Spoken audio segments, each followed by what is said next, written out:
મોટો નિર્ણય લેતા પહેલા તેઓ પોતાના ગામ જાય છે. શિંદેને લઈને શિવસેના નેતાનું મોટું નિવેદન. મહારાષ્ટ્ર વિધાનસભા ચૂંટણીના પરિણામો આવી ચૂક્યા છે. મહાયુતિને ભવ્ય જીત મળી છે, પરંતુ રાજ્યમાં મુખ્યમંત્રી કોણ હશે હજી સુધી તે સ્પષ્ટ નથી થયું.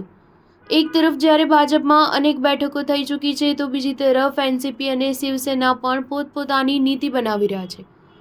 મહારાષ્ટ્રની રાજનીતિમાં ચાલી રહેલી ઉથલપાથલ વચ્ચે એકનાથ શિંદેનું દરિયાગાંવ જવું ચર્ચાનું કેન્દ્ર બન્યું છે. શિંદે જૂથના વરિષ્ઠ નેતા સંજય સિરસાટનું કહેવું છે કે જ્યારે પણ મુખ્યમંત્રીને કોઈ મોટો રાજકીય નિર્ણય લેવાનો હોય અથવા તો તેઓ મુશ્કેલ પરિસ્થિતિઓમાં ફસાય ત્યારે તેઓ પોતાના ગામ દરિયાગાંવ જાય છે. કાલે સાંજ સુધી મોટો નિર્ણય લઈ શકે છે. સંજય સિરસાટે કહ્યું કે જ્યારે પણ કોઈ રાજકીય સંજોગો સર્જાય છે અથવા તો વિચાર માટે સમય જોતો હોય તો તેઓ દરિયાગાંવને પ્રાથમિકતા આપે છે. ત્યાં ન તેમનો મોબાઈલ લાગે છે, ન તો તેમનો સંપર્ક થઈ શકે છે.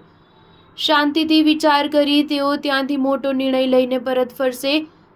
સિરસાટના અનુસાર એકનાથ શિંદે હાલ દરિયાગાંવમાં છે અને શનિવાર સુધી કોઈ મોટા નિર્ણયની જાહેરાત થઈ શકે છે. એકનાથ શિંદેના નિર્ણયો હંમેશા ઊંડાણપૂર્વક વિચાર્યા બાદ આવે છે. આ વખતે પણ કંઈક મોટું કરશે. દરિયાગાંવ એકનાથ શિંદેના જીવન અને રાજનીતિનો મહત્વનો ભાગ રહ્યો છે. આ જગ્યા તેમની વિચારવાની જગ્યા તરીકે ઓળખવામાં આવે છે, જ્યાં તેઓ ખુદને કોઈ પણ બહારના પ્રેશરથી દૂર રાખે છે. અહીંથી પરત ફર્યા બાદ તેમના નિર્ણયોને અનેકવાર રાજનીતિમાં મોટા ફેરફાર કર્યા છે.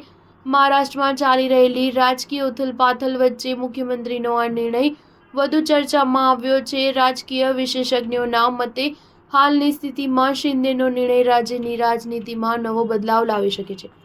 સ્ટાર ન્યૂઝ 7 હંમેશા સચ્ચાઈની સાથે.